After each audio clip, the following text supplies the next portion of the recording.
It's not about me. It's about the people. I feel like we need to give the collective back to the people. I feel like it's been hijacked. I feel like people are pushing initiatives and agendas because they want to push their thing forward. And if we focus on the people, and that's what the beauty of podcast is you focus on other people's stories. It's the stories of these people. It's their testimonies that keep us thriving as a nation, that give us hope. So even when you feel like we have no hope, even when you feel like the hope has been sucked out of everything, I get re-inspired knowing that there's good people out there doing the work like yourself and so many heroes that come on these shows. I had a guy on my podcast yesterday who formerly played in the NFL, and now he's doing so many other different, honorable work just by trying to raise awareness of fentanyl overdoses, which is how his mom passed away. So it's those stories that give me hope and make me realize that stop being so blinded and polarized by what they're showing you on the news media and be focused on the people that are actually out there doing it.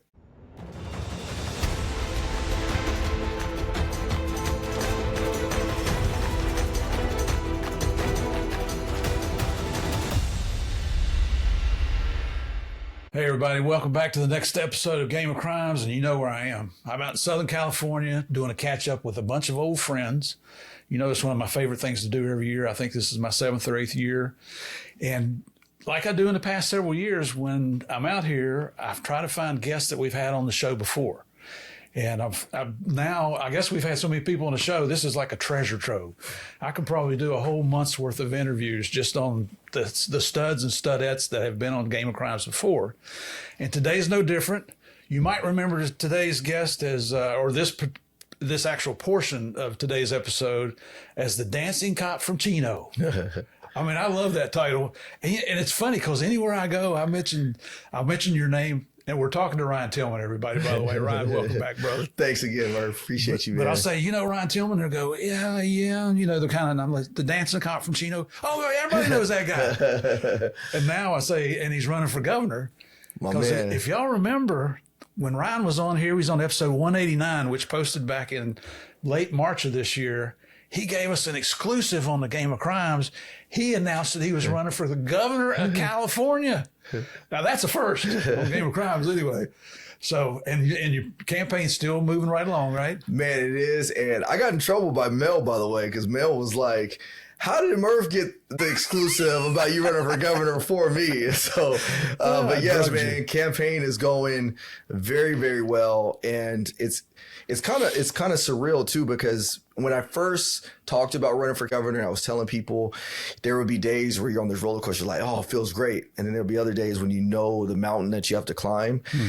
But over time, once we actually made the soft launch announcement on social media, and then as we started preparing for the physical launch of our campaign next Saturday, every day, like I'm walking more and more in this realism that, no, this is a legit thing. We are here and we are going to change our state. So it's going awesome, man. We're raising money, which is phenomenal. We have a great website. We have a great team. It's rolling. It's fantastic. I wouldn't have a clue where to even start to do something like that. And, in today's environment, especially in California, being willing to jump into politics, God bless you, brother. That takes some stones, I'm telling you. I appreciate that, man. Now, one of the things that I found out recently, and we were together last night for dinner, and a name came up, a guy named Tom Rizzo.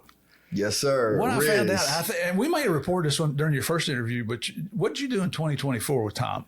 So in 2024, I had the awesome privilege of being featured as a guest co-host on Patrol Live. So On Patrol Live it was formerly known as Live PD, and then they changed the name to On Patrol Live, where they follow real police officers doing real work in the streets. And Rizzo and I got connected because he is now one of the permanent hosts. But as they were looking for new hosts, he and I were hosting probably like twice a month together. And Rizzo's a great human being, man. That dude is funny. He's a cop's cop, man. He's a cop's cop for sure. I'll tell you what, I wouldn't want to run into a dark alley, Oh, man. Now it is. But that dude is a good dude, man. Like I enjoyed my time doing the guest hosting with On Patrol Live. It's a phenomenal show, phenomenal fan base, but the people are just even better. Yeah. And he says the exact same thing. And if you wonder who Rizzo is, check out episode 199 on the Game of Crimes. That man, he is so busy. I had to do the first half of the interview, and I couldn't get him back on the calendar till a month later. Oh, really? But he came back. And that's the main thing. And just what a well, the demand guy. for that. I mean, the show is when we film every Friday and Saturday night, and then he's still. Last I checked, I believe he was still working full time in the capacity of a captain. So, and he's speaking. He has his business and everything like that. So he's a busy man. You guys are studs, man. I just admire the heck out of all you guys. That's gives me the opportunity to continue to live vicariously. I admire you, man. Seriously, I'm not just saying that, man. I'm not saying that to blow smoke, man. Like I really, really appreciate you. Thank you, brother. And now I lost my train of thought. That tends to happen when I start to, ramble about different things. Well, no, you start flattering me and I get embarrassed. Where the heck was I going with this? Oh, man. Is this what happens at home? My wife's like, where are you? I thought I was at home. But I don't know if you know this, but Rizzo just got inducted to the National Law Enforcement Hall of Fame. I saw that. And it's just cool, man. I don't know who I was talking to last night. I think I was talking to George, another guy we were with last night. And he was saying, like, sometimes he pinches himself just to think, like, how am I living in this place that I am? And I told him, I said, it's the same for me. I pinch myself. The fact that I could be at dinner with legends like you guys last night, you, Joey, I mean, all of you guys. And then to be on a stage, I think there's about 600 officers out there right now and being asked to speak a little bit. I mean, I just pinch myself. And so to know that I can be around guys like Tom Rizzo, who got inducted into the Hall of Fame for police work, I mean, it's just amazing. It's cool to know. It is. And he was only the 45th inductee. Wow. I think that things have been going since 2017. So in 8 years, they've only inducted 45 people, and he got that recognition. Wow, that's amazing. It is. It makes you proud to know him. Yep.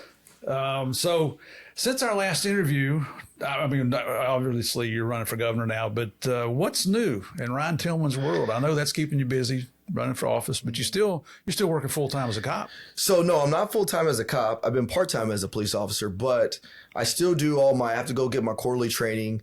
But I'm full time, still traveling the country doing my work as, I guess you can say, a consultant. The only reason I say consultant is because, people, it's a broad term, but what I do full time for the most part is I travel teaching people how to resolve conflict. And I feel in 2025, resolving conflict, it shouldn't be a difficult thing, but it is. Yes. We've lost that art. We've lost that ability to do so. We've lost the ability to agree to disagree. And I might have mentioned that on the last episode. So what I've been focused on when I'm not being full-time dad, when I'm not being full-time husband, when I'm not being full-time follower of Christ, like that's my day job, is like focusing on how do I bring people together? How do I reunite them? But now, like I said, a lot of that stuff is pivoting and shifting to this campaign because it's such a tall order. I mean, running for governor of California is like the Mount Everest of politics. Next to running for president of the United States, it's the Mount Everest of any political campaign. So we've been trying to strategize. And to your point earlier, like I wouldn't even know where to start. I didn't know where to start. But slowly but surely, we're starting to figure out and put the pieces in place. And I think what's cool about it, I told my wife the other day, and she told me the same thing. She said, I thought about it like this, like no matter what happens, I'm going to feel good about what we do because it's not an easy road. And just the mere fact that we had the willingness to want to go through something like this and do it the right way, I mean, we can stand tall with our heads held high. And that's how I feel. Wow. And it's just like in law enforcement. So I've been doing some other interviews today here of some heroes here at the conference. And we get to talking about what would you recommend to anybody that's considering a career in law enforcement. And the pros that are in here that have the experience say, you know what, if you're married, get that buy-in from your family first. Yes. And it's the same thing with becoming a politician, because as busy as we are in law enforcement and we're always under the microscope of the public to catch us doing something wrong, Governor of California, I mean, the microscope just went to a telescope. Yes. That's going to be watching you and your family. Every move. You're right. And, but to kind of, support that statement, and to kind of talk about like my life prior to this, I've always tried to live a life that was under the microscope. Number one, my faith in who I am in Christ. When I came into a relationship, like a true relationship with God, I lived like I was under the microscope because I want to make sure I'm an example to others of what it's like to walk righteously. And I'm not perfect by any means, and neither is my family, but we strive to be Christ-like. So that's number one. Number two is, as a police officer, you are always under the microscope. Every decision you make, everything that comes out of your mouth. And so I've almost been trained to operate under this position of being under the microscope. So I'm always cautious of that wherever I go. So now just adding governor onto that is not necessarily a difficult thing because I've been really trying to emulate and live it. And like I said, I'm not perfect by any means, but I definitely want to strive to be an example for a good politician. I think now politicians have a negative stigma. The word politician has a negative stigma tied to it. I even think negatively of the name of politician. But doing what I did in law enforcement, bridging that gap, ultimately what I wanted to do was change the face of modern day policing and make it more positive. And so I want to do the same thing from a political standpoint. That's great. And if I remember correctly, before you became a cop, you were kind of anti-cop. Oh, 100%. Yeah. 100% I was anti. I mean, and it was anti-cop because I had some bad experiences, nothing over the top. But then from a cultural standpoint, you know, it was one of those like, we don't mess with the police. That's the type of mentality. Yeah. So getting into the professional law enforcement, my perception shifted. And when it shifted, it made me realize like I have a job and responsibility to go back and get others and try to help them change and shift their perceptions as well. Well, and one thing I see that you do through you've got your business, Breaking Barriers. United, I'm sorry. And I've seen this lately. I've seen you more on social media lately than I have in a while. You're taking body cam footage from police officers in potentially critical situations, and you're breaking it down, explaining what everybody's seeing so that you're educating the public that what the media is showing you or trying to lead you by the nose to believe is not what really happened. Yes. And you were telling a story. I heard you tell it last night. I heard you telling it out here again today about a guy who approached you, said you broke down my video. Can you tell us about that? Oh man. So this is funny, man. So in the work that I do, I tell people I have to call balls and strikes. Balls meaning, you know, bad use of force contact. Strikes meaning like, hey, you know what? You did what you had to do. It was solid work, and so forth and so on. So I call more strikes than I call balls. But I have to call the balls. And the reason that is because if we want to really bridge divides, if we want to have transparency, that we have to realize and acknowledge that we're not perfect. But with that, you never know whose ball you're calling. Because these aren't people you always know, right? Oh, I don't know any of these people. Okay. I mean, 99.9% of them I don't know, but I travel so much. And in traveling, you meet people. I'm speaking at a conference of 600 police officers. The odds of them knowing who I am go up. Yep. So I was at my son's baseball practice probably about 6 or 7 months ago. And as I show up to the practice, I recognize all the people on the team, but there's a new guy there with his son. And this is not abnormal. Every now and again, we have people come and try out. So I see the guy and I walk up to him and, hey, how you doing? And just keep passing. I go say hi to the other dads real quick. And so as I looking at the other dads, this new gentleman is just staring at me. So I'm like, hey, how you doing, man? Like, anything I can help you with? So he's like, spidey sensor going on, right? Exactly. And so he's like, yeah, he was like, you're Ryan, right? I said, I am Ryan. Work for Chino PD? Yes, I do work for Chino PD. Breaking Barriers United, right? So now I'm like kind of getting nervous. I'm like, okay. Did I put you in jail? Yeah, exactly. Well, either did I put you in jail or what do you like? What? Okay, you know me. So he goes on to say, he's like, yeah, you broke down one of my videos. And he just says it just like that. And I'm like, oh crap. Like, I hope this wasn't one of those videos that was a ball and I broke it down. So I'm like trying to think, I'm like, oh, did I? I'm like, kind of remind me which video this was. He was like, yeah, you know, the situation where these officers pull over this gangster who's wanted, and, you know, the officers are seen punching the guy in his torso. And I'm like, okay. And then it clicked. And I was like, oh, I do remember that. Now, I couldn't remember what my final takeaway from that was. I didn't know if it was negative or positive. Mm-hmm. So then he follows up and he says, you actually did a really, really good breakdown. It was a very fair breakdown. He says, as a matter of fact, my wife saw it. And he was like, I stayed clear of social media because of the negative publicity that was centered around it. And my wife saw it. And my wife was like, hey, I know you don't want to look at things, but look at this. He actually did you a really good service and justice of explaining it the way he did. And when he told me that, like, obviously my heart started to settle a little bit more. I'm like, okay, good. But I remembered it vividly. And I actually went into really good depth with his video, so much so that when he had his interaction, his use of force interaction, they were saying it was excessive. But one of the key elements that they left out was as they were beating the guy, you can hear one of the handcuffs go on. They're still punching to get his hands from underneath him because he had access to weapons and they knew he was possibly armed. So then they pull his other one and you could faintly hear the snap of the last cuff. And as soon as you hear that snap, the use of force stopped. So what we did is I had my media team raise the volume of that last snap of the handcuff and actually take a look at when the use of force stopped to say, hey, look, they were utilizing the reasonable amount of force in order to affect what they were trying to do, which was release his hands to get away from any firearms. And sure enough, they located a gun. So he was like, man, thank you so much for doing that. And so anytime I hear those stories, it really, really just makes me feel good about the work we do. Right. And sometimes they come when you least expect it. Sometimes it comes when you're like, man, like, why am I even doing this? Like, is anybody even paying attention? But I just don't realize that we are making a massive impact. And I've done that. I've had that happen a handful of times now.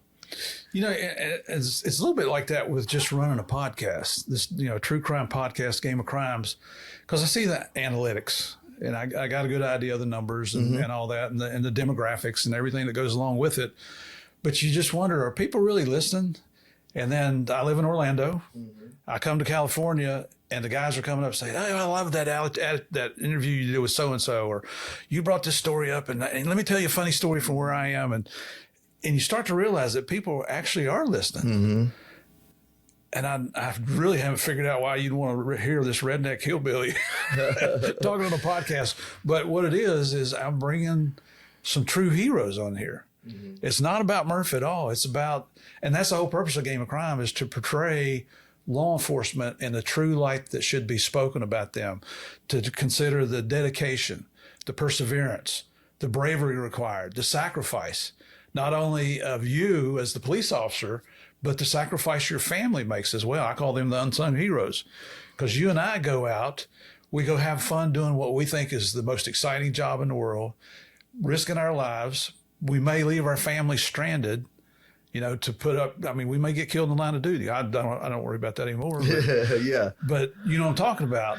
And just this morning during the opening ceremonies here at the conference, they're talking about the hero police officer that got shot in the line of duty. He survived, but his partner died in a burning police car. It's just amazing. So and then all that's going on, and we expect our families, no, you take the kids to soccer practice and you make sure that the kids get to the doctor's appointment. I don't have time to fool with that. I'm too important. So we can never not recognize our families. Well, you humanize, and that's what you really do. You humanize people. You share the stories. And to your point, I always tell people it's not about Ryan Tillman. Even my campaign, it's not about me. It's about the people. I feel like we need to give the collective back to the people. I feel like it's been hijacked. I feel like people are pushing initiatives and agendas because they want to push their thing forward. And if we focus on the people, and that's what the beauty of podcast is you focus on other people's stories. It's the stories of these people. It's their testimonies that keep us thriving as a nation, that give us hope. So even when you feel like we have no hope, even when you feel like the hope has been sucked out of everything, I get re-inspired knowing that there's good people out there doing the work like yourself and so many heroes that come on these shows. I had a guy on my podcast yesterday who formerly played in the NFL, and now he's doing so many other different, honorable work just by trying to, raise awareness of fentanyl overdoses, which is how his mom passed away.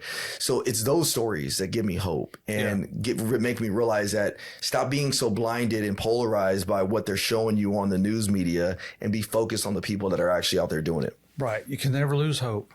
Never. Not to get cliche, but it's just like MLK said, man, keep hope alive. 100%. What's the opposite of hope? Despair. So it's, I think as I'm getting older, I may be getting a little more sentimental and emotional, but you think about the people you put in jail, and when people go to jail for life, I'm not turned into a dove by any means. I've always been a hawk and I always will be.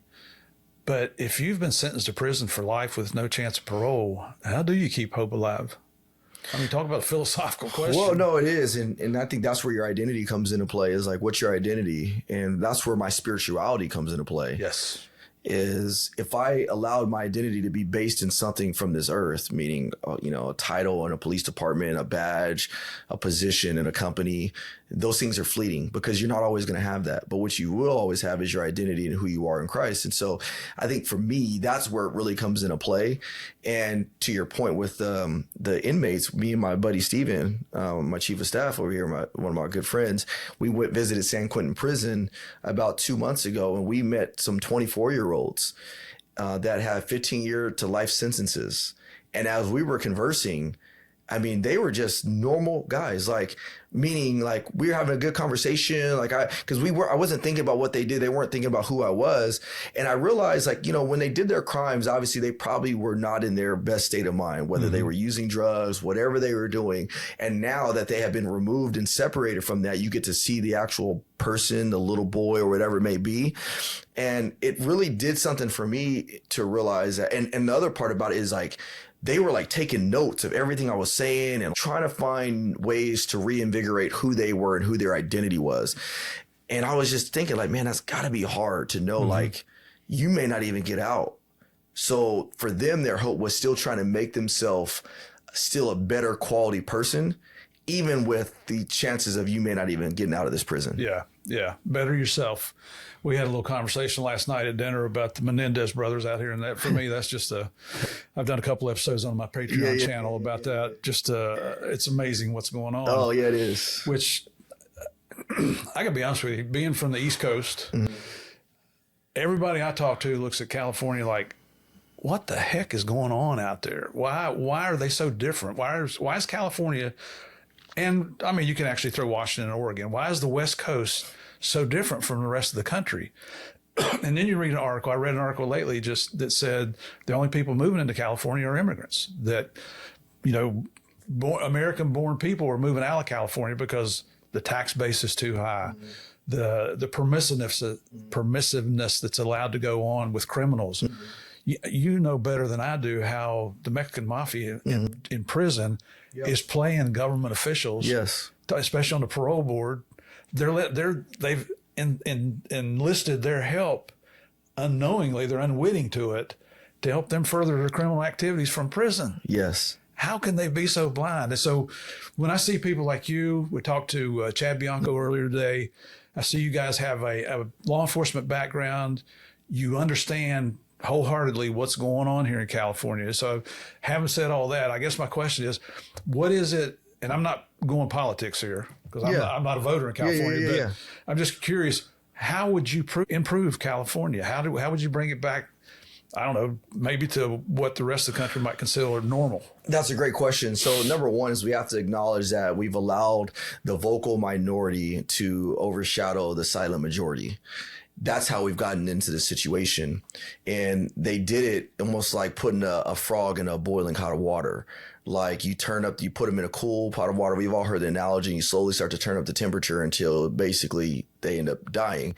And that, I feel, is kind of what our political conundrum has become, is we've allowed certain things to be permissive just because we're not really paying attention. So my fix is, number one, when we talk about leadership, Chad Bianco, like I tell people, I don't have anything negative to say about Chad Bianco. He supported me throughout the years, and I won't say anything negative about Chad Bianco. But when we talk about leadership and talking about the direction of where we think California could go, we have to realize that California is a very, very unique state that controls and has a lot of power and influence over the rest of the country. I'm telling people outside of California, it's in your best interest that you have a good leader in California, because we often dictate how things move on a national basis. The way we get there is, number one, we have to have somebody that can appeal to a broad base of people. Unfortunately, because things have been so polarized, people are tired of it. And so we need a leader that can appeal to the left side, the right side, and everything in the middle. And so we have to start there. And that person that can appeal to that broad base of people has to have a good, solid foundation and good core. For me, my core is 5 things, is rooted in 5 key elements. And I'll be quick because I don't want to, like you said, I don't want to make this political. But number one is we have to improve the economy. The economy is tanking us. It's a problem when people are moving out of state And when this is supposed to be the Golden State, I was literally in a Lyft the other day, literally like 2 or 3 days ago. And I was talking to a gentleman who lost his wife about a year ago to a wrong way driver because he wasn't paying attention. This man, he has older kids, but he has to move to Tennessee in order to get a house that he can buy out and then hopefully leave something to his kids because he can't afford to live here.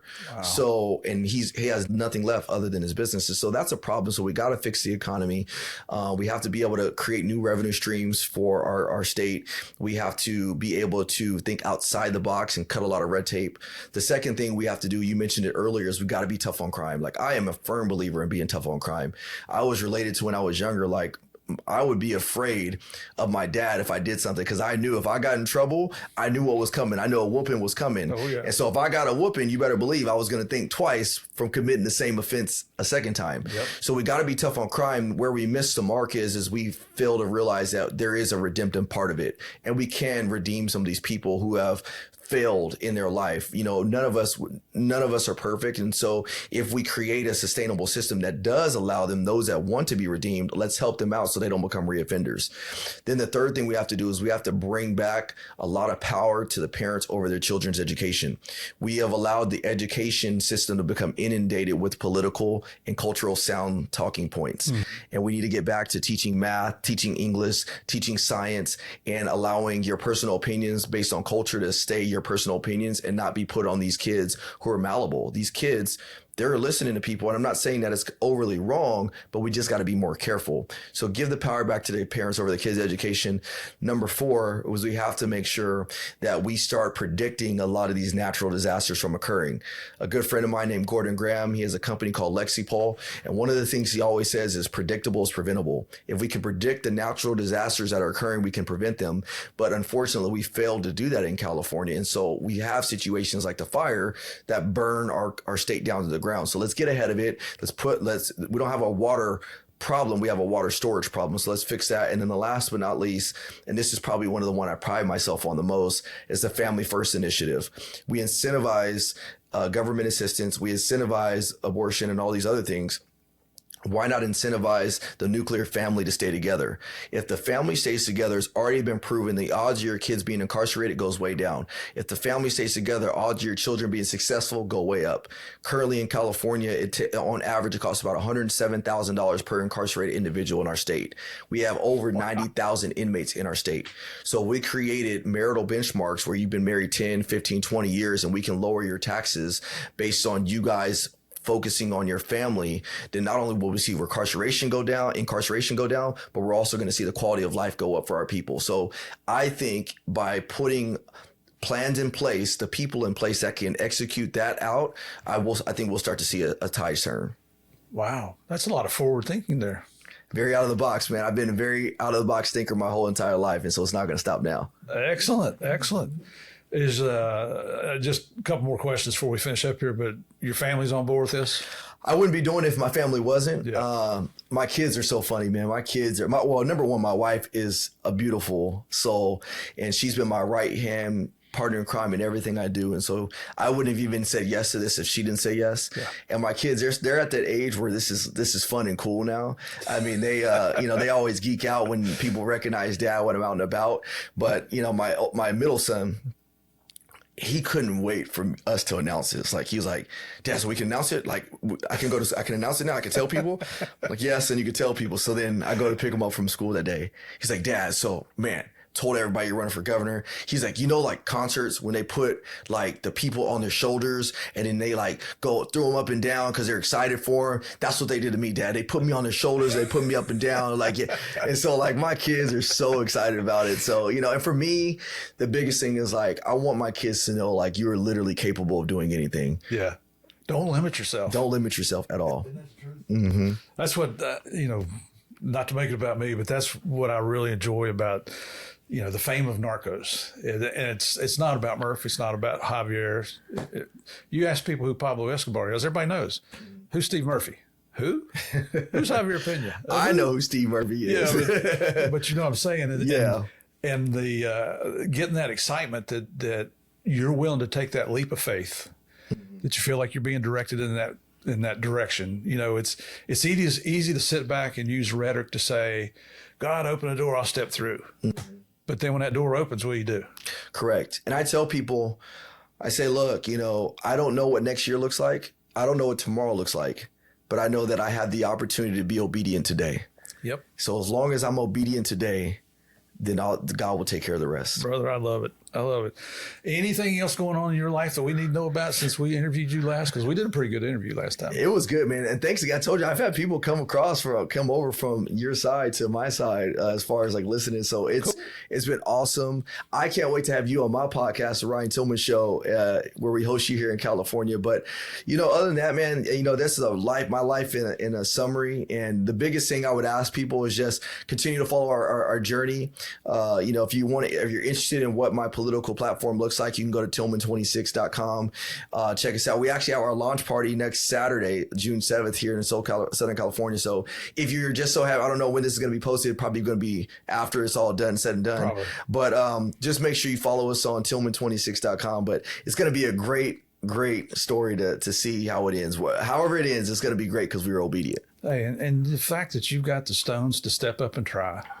I know you're getting support from up above, but I just don't know that that's a challenge I could ever take. I'll be honest with you. Hey, you know what? At least once I'm done, I can say at least I tried.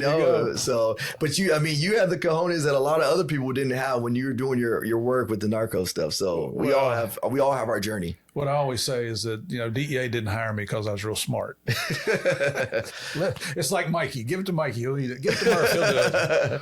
Well, thanks so much, Murph. I appreciate you, man. And that's Tillman, TILLMAN 26.com. Correct. Or Breaking Barriers United. That's on all my other platforms, Instagram, YouTube, TikTok, Breaking Barriers United. You can find me anywhere on there as well. Excellent. And please go check that out. You want to find out what's really going on. You don't want the media telling you what to believe. You're intelligent. You've got a brain. God gave you a brain. He gave you common sense. Do your own research. Find out what the issue is. You do your own research. You make up your own mind.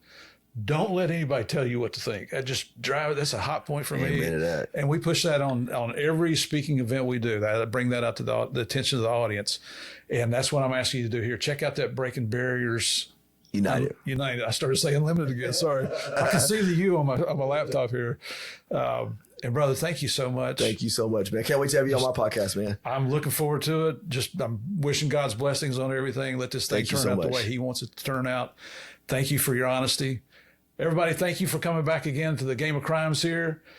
I can't thank you enough. I couldn't do any of this without you, without your support, your following. If you're not on YouTube yet, go over to YouTube, please. Type in Game of Crimes Podcast in the search bar, hit that subscribe button, hit the like button, send me some comments. I even read the bad ones. I know you're not supposed to, but I do. I can't help myself.